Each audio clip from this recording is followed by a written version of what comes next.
આગળ વાત કરીએ છોટાઉદેપુરની અહીં ક્વાંટ અને નસવાડીના 28 ગામના લોકો દ્વારા વિરોધ કરવામાં આવી રહ્યો છે। જમીન સંપાદન મુદ્દે ઉગ્ર વિરોધ નોંધાવ્યો। નિવાસી કલેક્ટરને આવેદનપત્ર આપ્યું। જીએમડીસી અને પાવર પ્રોજેક્ટને લઈને પણ ગ્રામજનોનો વિરોધ। મોટી સંખ્યામાં લોકોએ કલેક્ટર કચેરી ખાતે પહોંચી સૂત્રોચ્ચાર કર્યા। જીએમડીસી દ્વારા જમીન સંપાદનનું કામ તાત્કાલિક ધોરણે બંધ કરાવવા માંગ કરાઈ। ડીસી દ્વારા જે પણ 28 ગામડાના જે લિસ્ટ પ્રમાણે જે પ્રોજેક્ટ બહાર પાડવામાં આવ્યો છે અને અત્યારે જે ટેન્ડર છે એ ટેન્ડર અને અત્યારે જે સંપાદનનું કાર્ય જે થઈ રહ્યું છે એને તાત્કાલિક ધોરણે રદ કરવામાં આવે। લોકોને વિસ્થાપિત કરશે તો અમારા સમાજમાંથી બધા છીનભીન થઈ જશે। અમારા જે જ્ઞાતિ સમાજના રિવાજો છે છૂટી જશે। અમારું જે બંધન છે સમાજનું એ અને લોકોને હમણાં છોકરાઓ ટેન્શનમાં છે, નાના એને ભણવાનું શિક્ષણ બગડે છે। વિવિધ માંગો સાથે આશા વર્કર બહેનોએ ગાંધીનગર જિલ્લા પંચાયત કચેરી ગજવી। મહિલા શક્તિ સેનાના નેજા હેઠળ આશા વર્કર બહેનોએ વિરોધ કર્યો। ઓનલાઈન કામગીરી તાત્કાલિક બંધ કરવાની માંગણી સાથે સૂત્રોચ્ચાર કરવામાં આવ્યા। તો અધિકારીઓ બહેનોને મોંઘા મોબાઈલ લાવવા દબાણ કરતા હોવાની પણ ફરિયાદ છે। લઘુત્તમ વેતન અને સમાન કામ સમાન વેતનના કાયદાનો અમલ કરવા તેમજ ઇન્સેન્ટિવ પ્રથા રદ કરવા પણ માંગ કરવામાં આવી। રાત્રે થતી ડિલિવરી સમયે સાથે રહેતી આશા વર્કર બહેનોને અલગથી ભથ્થું ચૂકવવા તેમજ રહેવાની સુચારુ વ્યવસ્થા કરવા માટે રજૂઆત કરવામાં આવી। 40 વર્ષ પછીની બહેનોને પેન્શન યોજનામાં સમાવેશ કરવામાં આવે તેવી પણ રજૂઆત કરાઈ છે। દર વર્ષે બજેટમાં પગાર વધારો જાહેર કરી દિવાળી બોનસ આપવામાં આવે તેવી પણ આશા વર્કર બહેનોની માંગ છે। અમે નારી શક્તિ છીએ। હાલ વિનંતી કરીએ છીએ ઓનલાઈન કામગીરી મુદ્દે સરકાર તાત્કાલિકના ધોરણે નિર્ણય જાહેર કરે, નહીતર તો રાજ્યવ્યાપી આ મુદ્દા ઉપર અમે આંદોલન કરીશું। અમદાવાદ મુંબઈ નેશનલ હાઈવે પર આગ લાગવાની ઘટના સામે આવી છે। વાપી નજીક અમદાવાદ મુંબઈ નેશનલ હાઈવે પર લોખંડની પ્લેટના રોલ ભરેલા ટ્રેલરમાં અચાનક આગ ભભૂકી। આગ લાગતા જ દોડધામ મચી ગઈ। પોલીસ અને ફાયર બ્રિગેડની ટીમો ઘટના સ્થળે પહોંચી અને આગ પર કાબુ મેળવ્યો। સદનસીબે કોઈ જાનહાનિ થઈ નથી, પરંતુ હજુ સુધી આગ લાગવાનું કારણ જાણી શકાયું નથી। તો ઘટનામાં હાલ કોઈ પણ પ્રકારની જાનહાનિના સમાચાર નથી, જો કે ફાયર બ્રિગેડની ટીમે સમયસર પહોંચીને આગ પર કાબુ મેળવ્યો। હાલ ટ્રેલર બળીને ખાખ થયો। તો સાબરકાંઠાના પ્રાંતિજના સલાલ નજીક કારમાં આગ લાગવાની ઘટના બની। અહીં કારમાં અચાનક આગ ભભૂકી ઉઠતા અફરાતફરી મચી ગઈ। જો કે કાર ચાલક સમય સૂચકતા વાપરીને ઉતરી જતા તેનો આબાદ બચાવ થયો, પરંતુ કાર આગમાં બળીને ખાખ થઈ ગઈ। ફાયરની ટીમ સ્થળ પર પહોંચી અને આગને કાબૂમાં લેવામાં આવી। તો ઘટનાની જાણ થતાં જ ફાયર વિભાગની ટીમ પહોંચી હતી। હાલ આગ કે જે કાબૂમાં આવી ચૂકી છે। કારમાં આગ લાગતા જ અફરાતફરી મચી હતી, જો કે કાર ચાલક સમયસર નીચે ઉતરી જતા તેનો આબાદ બચાવ થયો। આગ લાગતા જ કાર એ જ્વાળાઓમાં લપેટાઈ જેના દ્રશ્યો પણ સામે આવ્યા છે। કાર સંપૂર્ણ બળીને ખાખ। હાલ સમય થયો છે એક નાનકડા વિરામનો।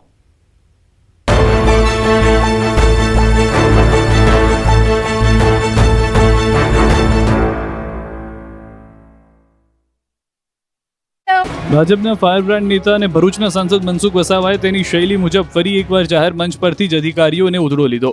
આદિવાસીઓના વિવિધ પ્રશ્ને અધિકારીઓને તતડાવી નાખ્યા। પ્રસંગ હતો ડેડિયાપાડામાં વિકાસ સપ્તાહનો, જ્યાં મંચ પરથી સાંસદ મનસુખ વસાવા મકાઈના ભાવ મુદ્દે વેપારીઓ અને ખેડૂતોને લૂંટતા અધિકારીઓ પર ગુસ્સે ભરાયા। વેપારીઓ પણ ચીમકી આપી કે આદિવાસીઓને લૂંટવાનું બંધ કરો। મામલતદાર સાહેબ, ઈડો સાહેબ, આના સાથે જે અધિકારી જોડીને કહી દો, એવા વેપારીને કાં તો કેસ કરો। ચાલો અહીંયા આદિવાસીને છેતરવા આવ્યા છે, એ તો બંધ કરી દેવું પડે ભાઈ। તો સાંસદ મનસુખ વસાવા આટલેથી જ અટક્યા ન હતા। આદિવાસીઓના વીજ જોડાણ કાપી નાખવા મુદ્દે ગુસ્સે ભરાયેલા સાંસદે મામલતદારને કહ્યું કે તમે મામલતદાર છો તો ગામના રાજા નથી। એમનો વીજ કનેક્શન કાપી નાખ્યું છે ભાઈ, આ બહુ ગંભીર બાબત છે। પછી અધિકારીઓ એમ ના કે મનસુખ એમને તતડાવે છે। જે બી હોય તો અમારો સંપર્ક કરો ભાઈ મામલતદાર સાહેબ। આ બધું નહીં ચાલે। તમે મામલતદાર થઈ કે અહીંયા તાલુકાના રાજા નથી, એટલું સમજી લેજો। કોઈ ગરીબ લોકોને રંજાડવાનું એક કોઈ સંજોગોમાં ના ચલવી લે। મામલતદાર ટીડીઓ બાદ મનસુખ વસાવાએ કલેક્ટરનો પણ ઉધડો લીધો. પ્રોજેક્ટ્સ લાવતા પહેલા પદાધિકારીઓને વિશ્વાસમાં ન લેવાતા સાંસદે કલેક્ટરને સીધી ચેતવણી આપી કે કલેક્ટર અહીંનો રાજા નથી, અમને છંછેડવા નહીં, બાકી જોઈ લેજો પછી. કલેક્ટરને પણ કહી દો તો કોઈ પણ પ્રોજેક્ટ અહીંયા લાવતા પહેલા અમારી સાથે પરામર્શ કરે. કલેક્ટર કઈ એનો રાજા નથી ભાઈ. સાંસદના આક્રમક વલણથી વિકાસ સપ્તાહના કાર્યક્રમમાં ઉપસ્થિત સૌ કોઈ આશ્ચર્યચકિત થઈ ગયા હતા. સુરતમાં ભાજપના કેટલાક નેતાઓ દબંગ બનીને દાદાગીરી પર ઉતરી આવ્યા છે. સુરતમાં ઈચ્છાપુર બસ સ્ટેન્ડ નજીક ભાજપના પૂર્વ સરપંચ યોગેશ ભગવાનદાસ પટેલે તેમના સાગરીતો સાથે મળી ગેરેજ માલિક વત્સલ પટેલ અને તેમના મિત્ર દક્ષાંગ પર જાહેરમાં બેરહેમીથી હુમલો કર્યો હતો. ઝઘડો મિત્રો વચ્ચેના ફોન પરના વિવાદનું સમાધાન કરવા માટે શરૂ થયો. ભાજપ નેતા યોગેશ પટેલે ફરિયાદીને મા બહેનની ગાળો આપી અને ગાડીમાંથી લાકડી કાઢીને વત્સલ પટેલને 2-3 ફટકા માર્યા. આ મારામારીની સમગ્ર ઘટના સીસીટીવી કેમેરામાં કેદ થઈ હોવા છતાં અને ફરિયાદમાં આરોપીનું નામ જોગ સ્પષ્ટ લખાયેલું હોવા છતાં ઈચ્છાપોર પોલીસની કામગીરી પર ગંભીર સવાલો ઊભા થઈ રહ્યા છે. આ ભાજપના નેતાનું નામ હોવાથી પોલીસ કાયદાકીય કાર્યવાહી કરવામાં ઢીલાશ વર્તી રહી હોવાના આક્ષેપો થઈ રહ્યા છે. આ મુદ્દે પોલીસે 2 આરોપીની ધરપકડ કરી.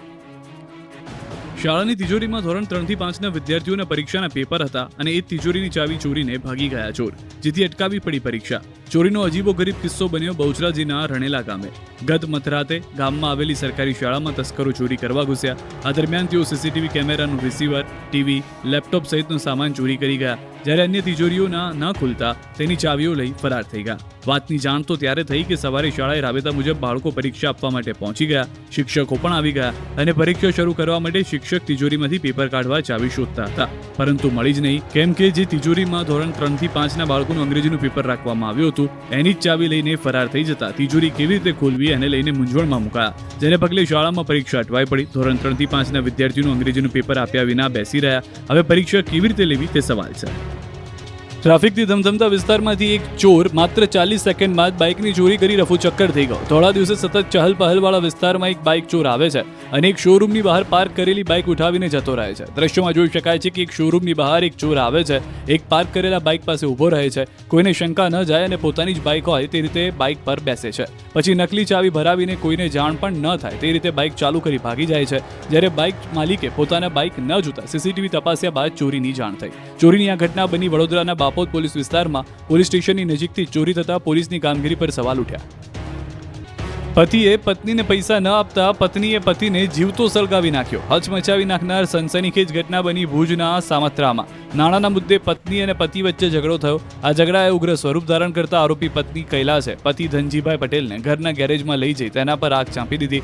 બાદમાં ધુમાડા નીકળવા લાગતા પાડોશીએ મૃતકના દીકરાને બોલાવ્યો.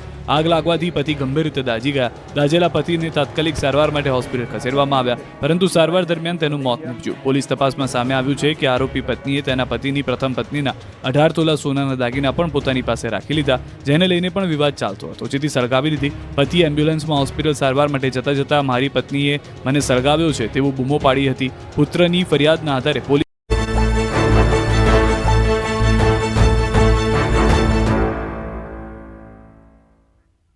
વિરામ બાદ આપનું સ્વાગત છે. આગળ વાત કરીએ. શાસન ગીર જંગલ સફારીની ટિકિટનું બલ્કમાં બુકિંગ કરી ઊંચા ભાવે ઓનલાઈન વેચાણ કરવાનું કૌભાંડ સામે આવ્યું છે.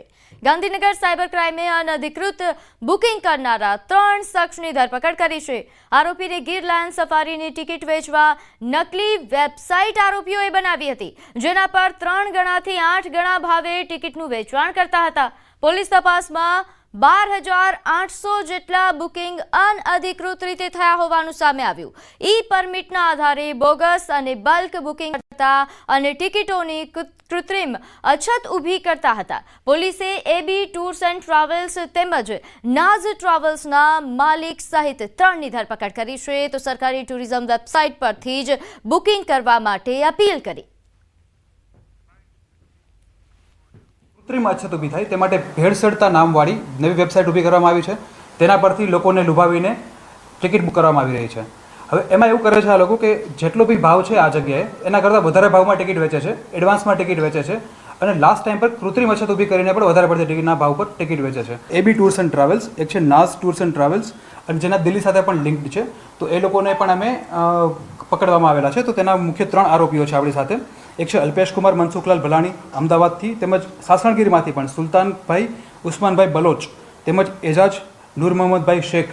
તો આ 3 લોકોની ધરપકડ પણ કરવામાં આવી છે. જામનગરના ઠેબા ગામમાં રહેતા વેપારી કૌશિક અગ્રાવત સાયબર ફ્રોડનો ભોગ બન્યા. ઊંચા વળતરની લાલચ આપી અજાણ્યા શખ્સોએ કુલ રૂપિયા 1,87,44,407ની છેતરપિંડી કરી છે. ઘટનાની વિગતવાર વાત કરીએ તો વેપારીને વોટ્સએપ પર મેસેજ આવ્યો, જેમાં ટ્રેડિંગ એડવાઇઝર તરીકે ઓળખ આપી અલગ અલગ કંપનીઓની સ્કીમમાં રોકાણ કરવાથી ઊંચું વળતર મળશે તેવી લાલચ આપવામાં આવી. વેપારીએ રોકાણ કરવાનું શરૂ કર્યું અને ત્યારબાદ વેપારીએ પોતાની બેંકના ખાતામાંથી મહારાષ્ટ્રની એક બેંક ખાતામાં મસમોટી રકમ ટ્રાન્સફર કરી હતી અને ત્યારબાદ અચાનક કંપની બંધ થઈ જતા તેમની સાથે ફ્રોડ થયાનું જાણ થયું અને પોલીસ સ્ટેશનમાં તેમણે ફરિયાદ નોંધાવી.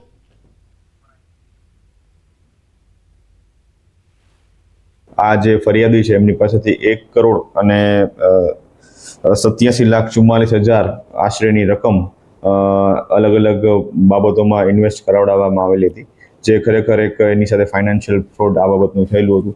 જે અંગે સાયબર ક્રાઇમ પોલીસ સ્ટેશન દ્વારા આ બાબતની ગંભીરતાને જોતા સાયબર ક્રાઇમ પોલીસ સ્ટેશનમાં કુલ ભારતીય ન્યાય સંહિતાની કલમ 316(5), 336(3), 318(4), 61(2) તેમજ આઈટી એક્ટની કલમ 66C અને 66D મુજબનો ગુનો નોંધવામાં આવેલો છે.